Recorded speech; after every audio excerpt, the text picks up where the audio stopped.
والسلام على من لا نبي بعده أما بعد فأعوذ بالله من الشيطان الرجيم بسم الله الرحمن الرحيم يا أهل الكتاب قد جاءكم رسولنا يبين لكم كثيرا مما كنتم تخفون من الكتاب ويعفو عن كثير قد جاءكم من الله نور وكتاب مبين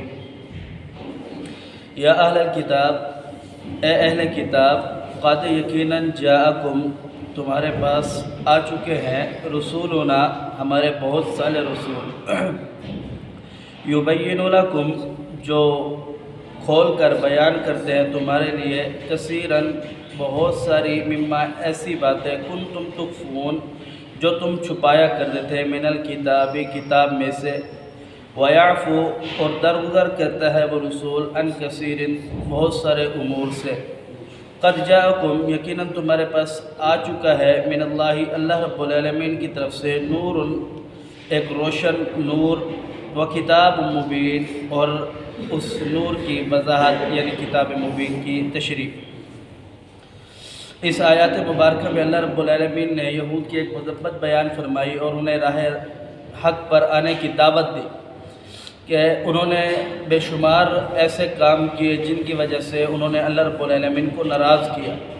مفسرین لکھتے ہیں کہ اللہ رب العالمین نے جن چیزوں کا انہیں حکم دیا انہوں نے ہمیشہ اس کے اپوزٹ ان کے الٹ کام کرنے کی کوشش کی، جیسے کہ پھر ان غلطیوں کو جو کی ہے تاکہ ان سے عبرت حاصل کرے، یہ بھی نہیں، پھر ان غلطیوں کو چھپانے کی کوشش کرتے تھے۔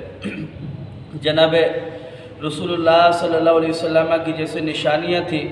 تورات و انجیل میں کھول کھول کر بیان کر دی گئی تھی، لیکن انہیں پسند نہیں تھا کہ رسول اللہ صلی اللہ علیہ وسلم کی اتباع کرے، کیونکہ ہماری قوم میں سے نہیں آئے تو انہوں نے اسے چھپا لیا۔ واقعہ سب ہفتے والے دن جو لوگ مچھلیاں پکڑتے تھے ان کے مذمت تھی، اللہ رب العالمین نے بیان کی، ان کو بندر بنا دیا ان کے اعمال بد کی وجہ سے، تو انہوں نے اسے بھی چھپانے کی کوشش کی۔ اب اللہ رب العالمین نے محمد کریم صلی اللہ علیہ وسلم پر جو وحی نازل فرمائی اس کے اندر سارا کچھ کھول کھول کر کے بیان فرمایا کہ یا اہل الکتاب قد جاءکم رسولنا یبین لکم کثیرا مما کنتم تخفون من الکتاب، جو تم چھپاتے تھے کتاب کے اندر سے۔ جناب رسول اللہ صلی اللہ علیہ وسلم کے پاس جناب عبداللہ ابن عمر رضی اللہ تعالیٰ عنہ بیان فرماتے ہیں کہ ایک یہودی ایک یہودیہ کو لایا گیا، اور ایک یہودی کو بھی، یہودیہ مرد عورت دونوں آئے، انہیں پیش کیا، یا رسول اللہ انہوں نے زنا کیا ہے، ان کے درمیان فیصلہ کرے۔ پیارے حبیب پیغمبر علیہ السلام نے فرمایا کہ میں فیصلہ وہی کروں گا کیونکہ تم اسلام تو لائے نہیں، تمہارے اوپر ہماری شریعت لاگو نہیں ہوتی، تمہاری جو کتاب میں اللہ رب العالمین نے زنا کی حد رکھی ہے وہی فیصلہ تمہارے درمیان کروں گا۔ تو جناب عبداللہ ابن السلام رضی اللہ تعالیٰ عنہ نے کہا کہ اللہ کے رسول ان سے کہیے کہ اپنی تورات کے ساتھ آئے اور اپنے تورات کے پڑھنے والوں کو بھی ساتھ لے کر کے آئے،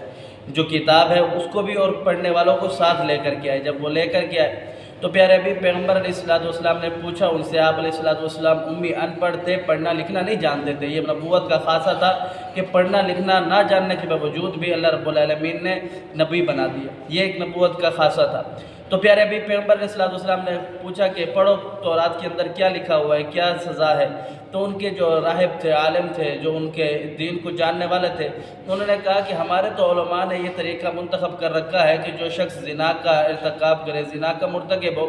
اسے لعن طعن کیا جائے، مکالہ کیا جائے، گدھے میں بٹھا کر کے اپنے علاقے کی سیر کرائی جائے، انہیں گھمایا جائے تاکہ انہیں عبرت حاصل ہو۔ تو جناب عبداللہ ابن السلام رضی اللہ تعالیٰ عنہ ساتھ تھے، انہوں نے کہا پیارے حبیب پیغمبر علیہ السلام سے، اے رسول اللہ صلی اللہ علیہ وسلم یہ جھوٹ بول رہے ہیں، ان سے کہے کہ جس آیات کے اوپر انہوں نے ہاتھ رکھا ہوا ہے یہاں سے ہاتھ ہٹائے۔ اور جب ہاتھ ہٹایا تو جناب عبداللہ ابن السلام رضی اللہ تعالیٰ عنہ نے کہا کہ ان سے کہے یہ آیات پڑھے، تو وہی حکم تھا جو قرآن کے اندر اللہ رب العالمین نے بیان کیا کہ اگر شادی شدہ مرد عورت زنا کرے تو انہیں سنسار کر دیا جائے، رجم کر دیا جائے، گڑھا کھود کر کے ان کو، اگر عورت ہے تو پتھر مارے جائے، اگر مرد ہے تو اسے میدان میں کھڑا کر کے پتھر مارے جائے، اگر غیر شادی شدہ ہے تو اسے کوڑے مارے جائے۔ تو وہی حکم تھا، انہوں نے چھپایا۔ تو اللہ رب العالمین نے بیان فرمایا کہ اے نصارہ، تم نے اللہ رب العالمین کی دعوت کو چھپایا، تو نے اللہ رب العالمین کی مخالفت کی، اب اللہ رب العالمین تمہیں دعوت دیتا ہے کہ تم میرے نبی محمد کریم صلی اللہ علیہ وسلم پر ایمان لاؤ، تو اللہ رب العالمین آپ کی پچھلی ساری خطائیں معاف کر دے گا۔ تو اللہ رب العالمین نے ان پر یہ احسان کیا۔ آگے رب تعالیٰ فرماتا ہے قَدْ جَاءَكُمْ، یقیناً بے شک تمہارے پاس آیا من اللہ رب العالمین کی طرف سے نور، ایک روشنی، و کتاب مبین، اور اس روشنی کی ہدایت، تشریح، وضاحت۔ اس آیات سے مراد کچھ لوگ یہ لیتے ہیں کہ یہاں نور سے مراد پیارے حبیب پیغمبر علیہ السلام ہے۔ اللہ رب العالمین نے پیارے حبیب پیغمبر علیہ السلام کو مخاطب کر کے فرمایا کہ اے پیغمبر، آپ کل نفس ذائقۃ الموت، ہر شخص نے موت کا ذائقہ چکھنا ہے، آپ نے بھی موت کا ذائقہ چکھنا ہے۔ اور پیارے حبیب پیغمبر علیہ السلام فرماتے ہیں قل انما انا بشر مثلکم یوحیٰ، میں تمہاری طرح انسان ہوں، نور نہیں ہوں۔ اور یہاں جو نور ہے، لفظ نور، اس کا عطف کیا جا رہا ہے اس کتاب کے اوپر، یعنی عطف کا مطلب یہ ہوتا ہے کہ جو پیچھے بات بیان کی جا رہی ہوتی ہے، آگے واو ڈال کر کے اسی بات کو بیان کرنا مقصود ہوتا ہے۔ جیسے فرمایا کہ نور و کتاب، یعنی وہی نور وہی کتاب۔ یہاں اگر نور مغاریت کے لیے ہوتا، مغاریت کے لیے، تو یہاں آگے اللہ تعالیٰ فرماتے ہیں کہ یہدی بہ اللہ، تو پھر یہدی بہ اللہ کی جگہ یہدی بہ اللہ ہوتا، تو اللہ رب العالمین نے اس مسئلے کو یہاں پر حل کر دیا لغت کے ذریعے سے، جو اس کو سمجھتے ہیں انہیں پتہ ہے۔ تو یہ اللہ رب العالمین نے فرمایا کہ نور، اور نور کی تشریح یعنی کتاب، اس کو نور کہا، اور اس کی تشریح یعنی قرآن پاک کی تفسیر، تشریح، اس کے اندر اللہ رب العالمین نے آپ کے لیے ہدایت کھول کھول کر کے بیان کر دی ہے۔ اللہ سمجھنے عمل کی توفیق دے۔ اقول قولی ھذا استغفر اللہ لی ولکم ولسائر المسلمین۔